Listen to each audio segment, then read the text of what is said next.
Bienvenue dans les récits extraordinaires de Pierre Bellemare.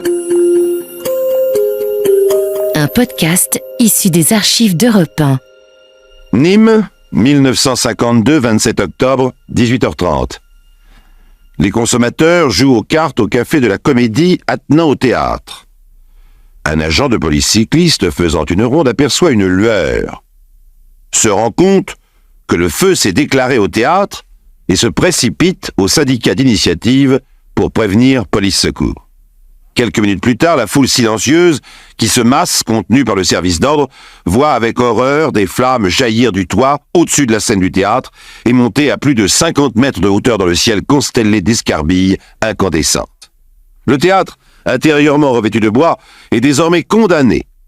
Et la foule, recueillie dans une immobilité poignante, peut voir les artistes rameutés pleurer, tout en faisant la chaîne pour éloigner les costumes qu'un courageux pompier lance d'une fenêtre. Les pierres de la corniche commencent à tomber morceau par morceau. Le grand théâtre meurt, après une vie de 2 siècles, devant la ville entière, consciente que c'est une partie de son âme qui s'échappe en flamèche. Alors la police ouvre un dossier que Jacques-Antoine a choisi de faire figurer parmi les dossiers extraordinaires de la police.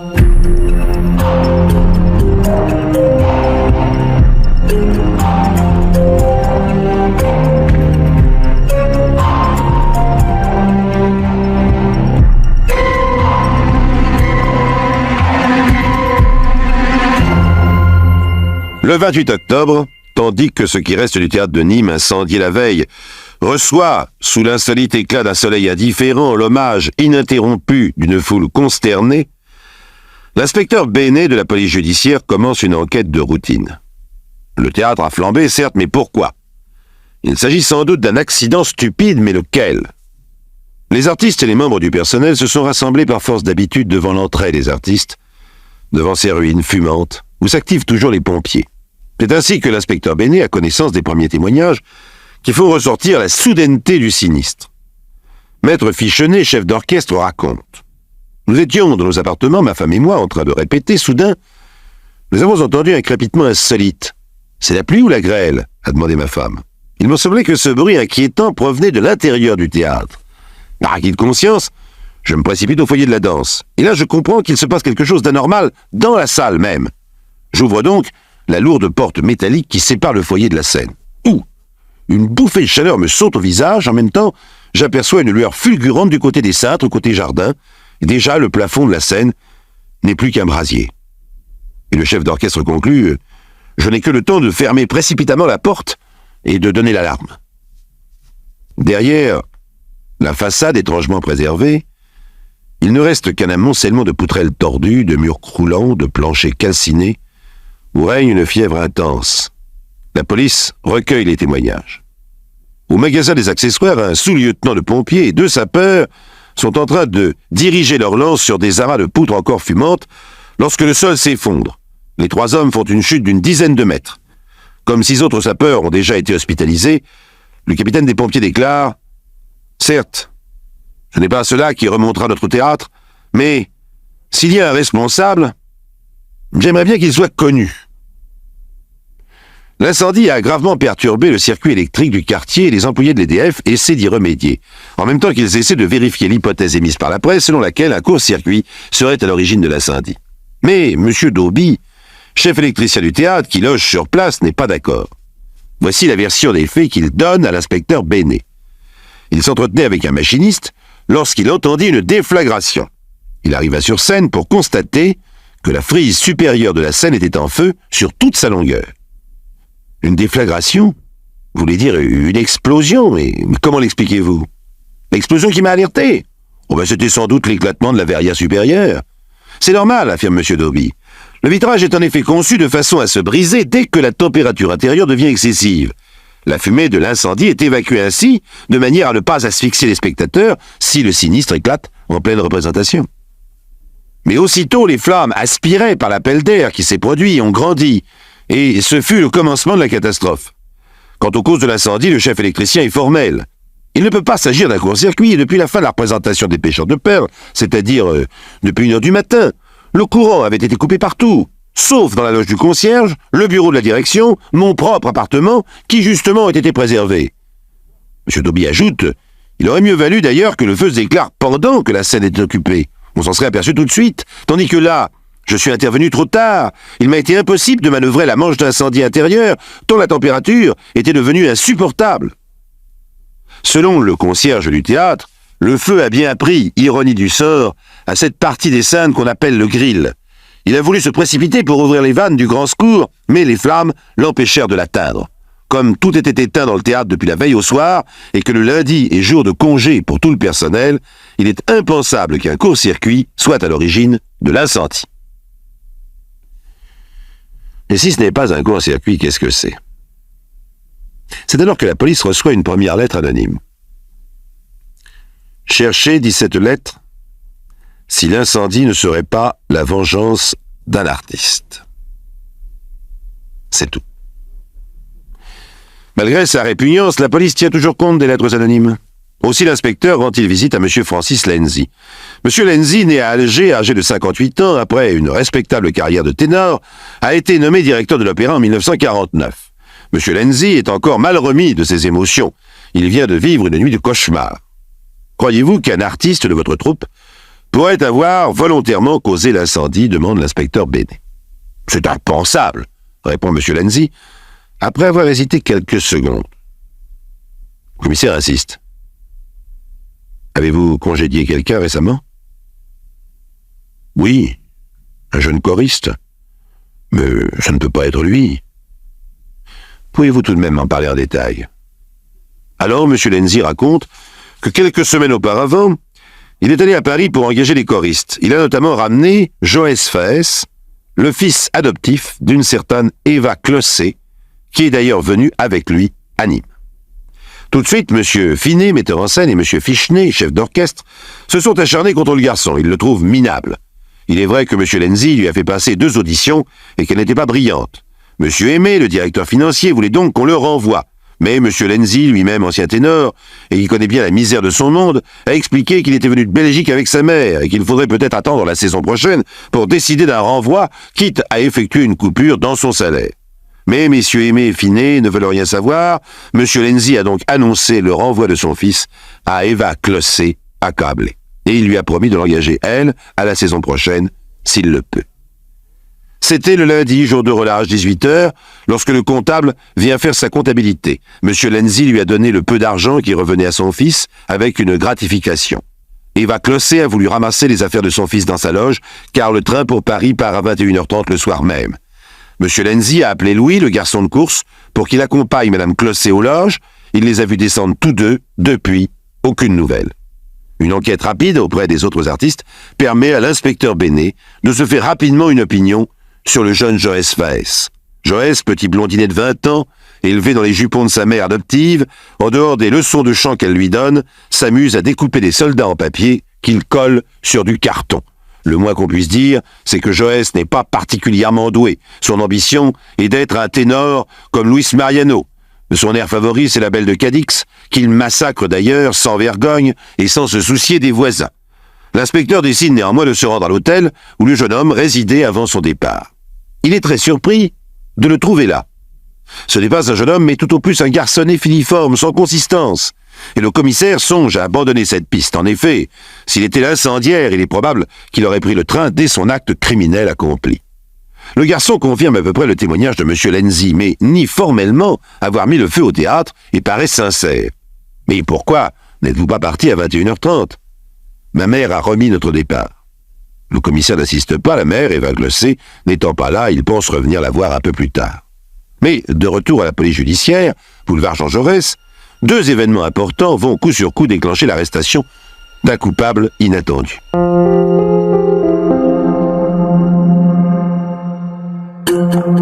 Les récits extraordinaires de Pierre Bellemare, un podcast Europe 1.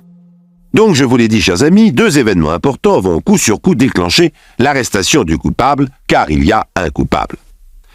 Le premier événement, c'est une lettre anonyme parmi tant d'autres lettres, toutes plus farfelues les unes que les autres, qui déclare sans détail superflu « L'incendiaire du théâtre, c'est Eva Clossé ».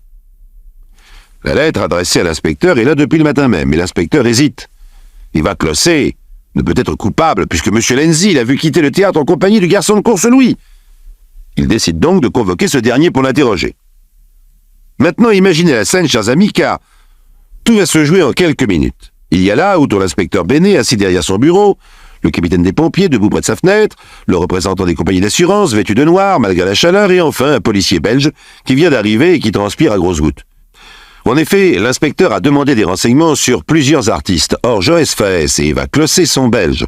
La police belge, ayant eu à s'occuper d'eux, plutôt qu'un froid et probablement incomplet rapport, a préféré envoyer ce policier. Tous écoutent ce dernier.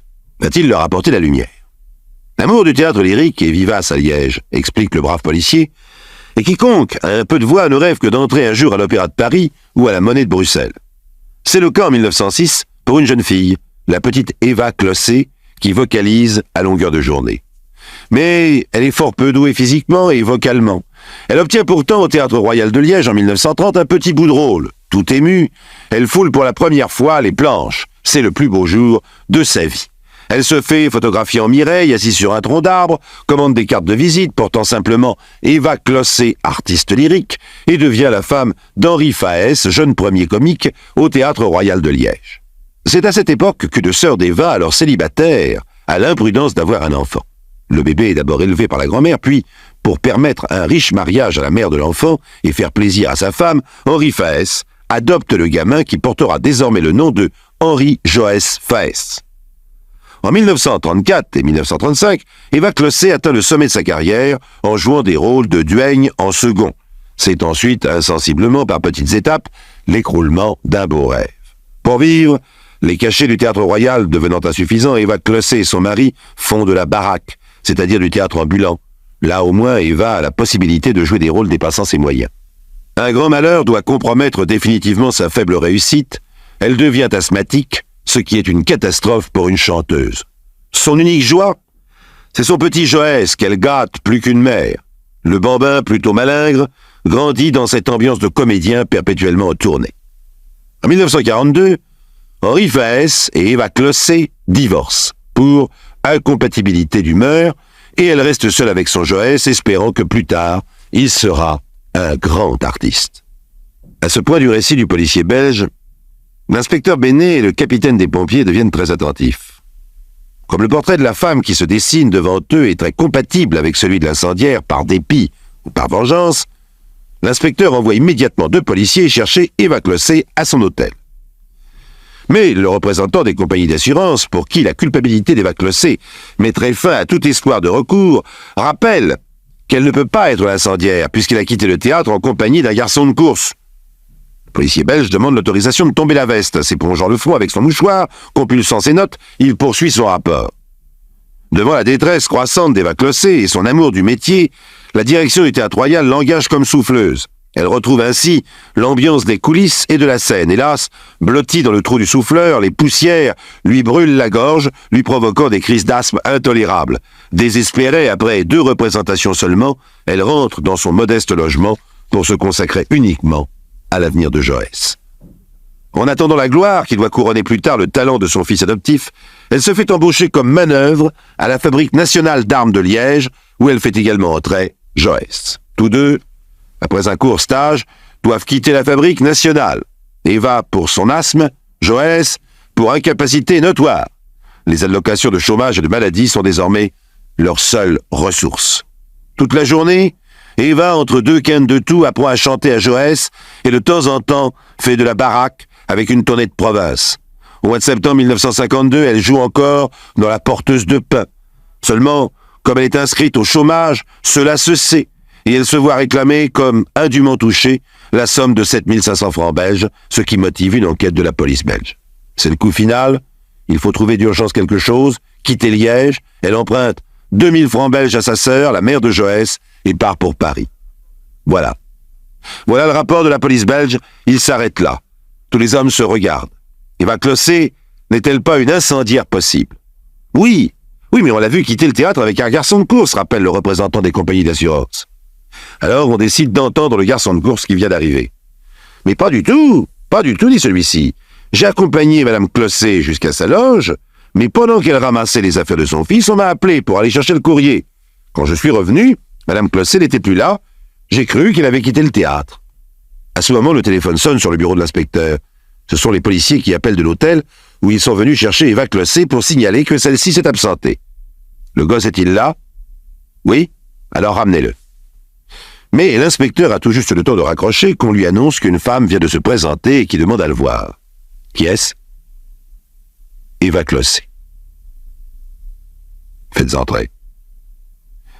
Pâle, les mains légèrement tremblantes, mais affichant un calme hautain, Eva Clossé jette un regard sur les hommes autour d'elle, puis, avant même qu'ils aient le temps de se retirer, elle déclare « C'est moi qui ai mis le feu au théâtre. » Et la malheureuse raconte comment elle est arrivée avec son fils adoptif à Nîmes, toute pleine d'un dernier espoir. Comment, le soir de la première de la Juive, perdue parmi les spectateurs du poulailler, elle essayait de distinguer son protégé dans l'essaim des acteurs gesticulants minuscules en bas sur la scène. Joësse ignorait sa présence. Ce fut la seule soirée d'Eva au théâtre. Le dimanche soir, après la 3e représentation, Joësse rentre la tête basse. On voulait le licencier pour insuffisance. « C'est à ce moment-là que vous avez conçu votre projet criminel ?» demande l'inspecteur Bénet. « Non. Mais j'ai vivement protesté auprès de M. Lenzi. J'ai fait remarquer qu'il était abusif de nous faire venir de Belgique, mon beau-fils et moi, pour nous laisser sans travail. Le directeur m'a finalement fait savoir qu'une répétition aurait lieu le lendemain à 11h, que mon beau-fils et 3 autres choristes également congédiés auraient une chance de se repêcher. L'audition eut-elle lieu? La voix d'Eva Clossé prend un accent mi-dramatique, mi-vindicatif. Oui, si on peut appeler ça une audition. Les 3 autres choristes ont été retenus. Quant à mon fils, M. Lenzi lui a dit seulement qu'il me recevrait dans son bureau vers 18h. Avez-vous répondu à cette convocation? Oui, elle a répondu. Mais elle ne se faisait pas d'illusions. Et elle ne savait même pas comment payer l'hôtel. Comme c'était l'écroulement de 10 ans d'espoir, la fin de toutes ses ambitions, désespérée, elle a été boire dans un café. J'ai dû boire un peu trop, dit-elle. Je pleurais, je racontais ce qui nous était arrivé. Autour de moi, les gens me disaient qu'il ne fallait pas que je me laisse faire. Je ne sais vraiment pas ce qui m'est passé par la tête. Je suis repassé à l'hôtel, j'ai mis dans ma valise une bouteille d'alcool et des vieux chiffons. Je suis allé au théâtre vers 18h pour m'entendre dire que mon fils ne pouvait pas figurer dans la chorale du théâtre et qu'il me restait à passer la caisse pour toucher les 8 jours de salaire qui nous étaient dus. J'ai demandé que l'on me permette de prendre ma valise car je désirais m'en aller immédiatement. Le garçon de course du théâtre m'accompagna jusqu'à la loge. Comme je descendais l'escalier des artistes, le garçon de course fut appelé par un autre membre du personnel. Il s'excusa, prit congé. Je m'emparai alors de ma valise et après avoir traversé l'escalier des danseuses, j'entrai sur la scène. Je sortis de ma valise la bouteille d'alcool à brûler, j'en projetai le contenu sur les décors côté jardin et y mis aussitôt le feu. Une grande flamme s'éleva, montant jusqu'au cintre. La progression du feu fut-elle rapide? Très. Je n'eus que le temps de m'enfuir précipitamment. À 100 mètres du théâtre, j'entendis des gens crier « Au feu !» En me retournant, je vis effectivement des flammes et d'énormes volutes de fumée. Qu'avez-vous fait de la bouteille vide? Je l'avais emportée dans ma valise. Mais j'ai été prise de panique. Je l'ai jetée sur le sol, où elle s'est fracassée. Les débris de la bouteille seront effectivement retrouvés au lieu indiqué par l'incendiaire. Eva Clossé rentre alors dans son hôtel, où elle voit les petites danseuses engagées au théâtre qui pleurent parce qu'elles ne vont plus avoir du travail.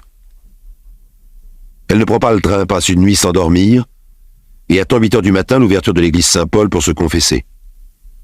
Le prêtre lui conseille de tout avouer, mais elle n'en a pas le courage. Elle ne sait pas comment s'y prendre. Aussi, rentrée chez elle, elle écrit à la police la première lettre anonyme, celle qui indique seulement le mobile du crime.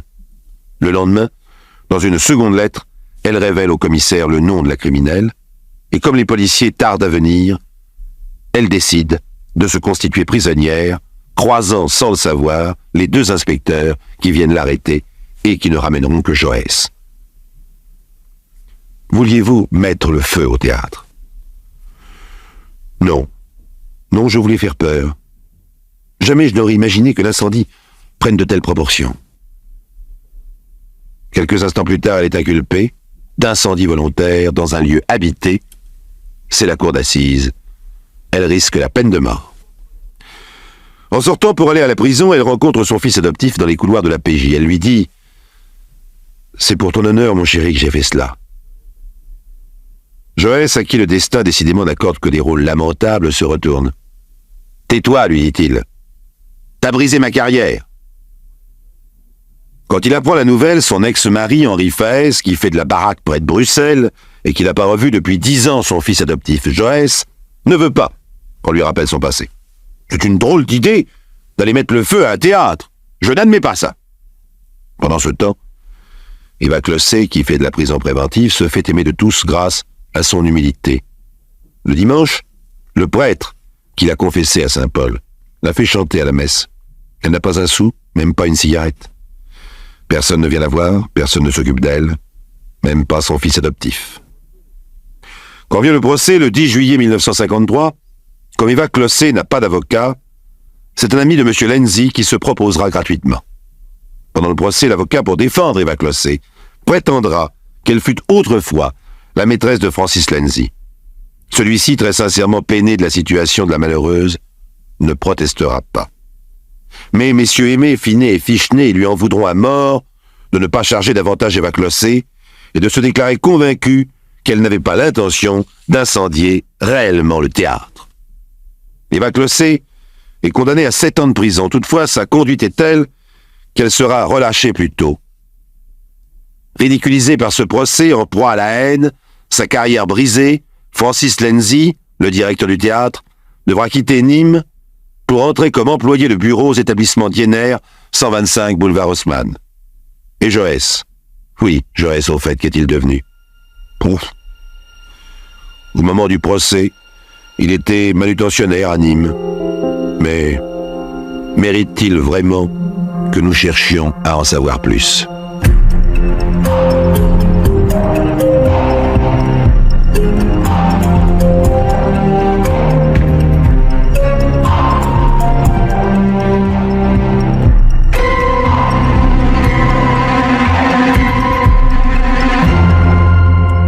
Vous venez d'écouter Les récits extraordinaires de Pierre Bellemare, un podcast issu des archives d'Europe 1 et produit par Europe 1 Studio. Réalisation et composition musicale, Julien Tarot. Production, Lisa Soster. Patrimoine sonore, Sylvaine Denis, Laetitia Casanova, Antoine Reclus. Remerciements à Roselyne Bellemare. Les récits extraordinaires sont disponibles sur le site et l'appli Europe 1. Écoutez aussi le prochain épisode en vous abonnant gratuitement sur votre plateforme d'écoute préférée.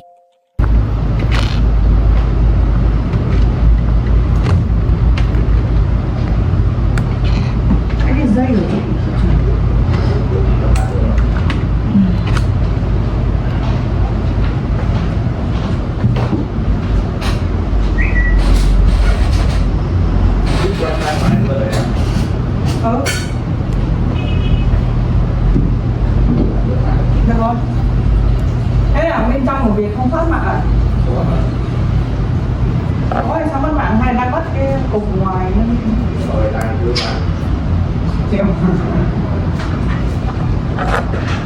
Được mạng rồi đấy. Cái ổ cuối có vấn đề rồi.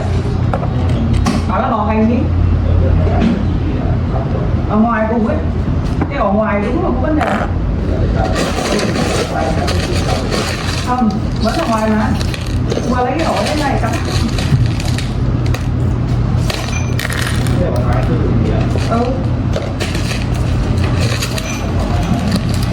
Cắm vào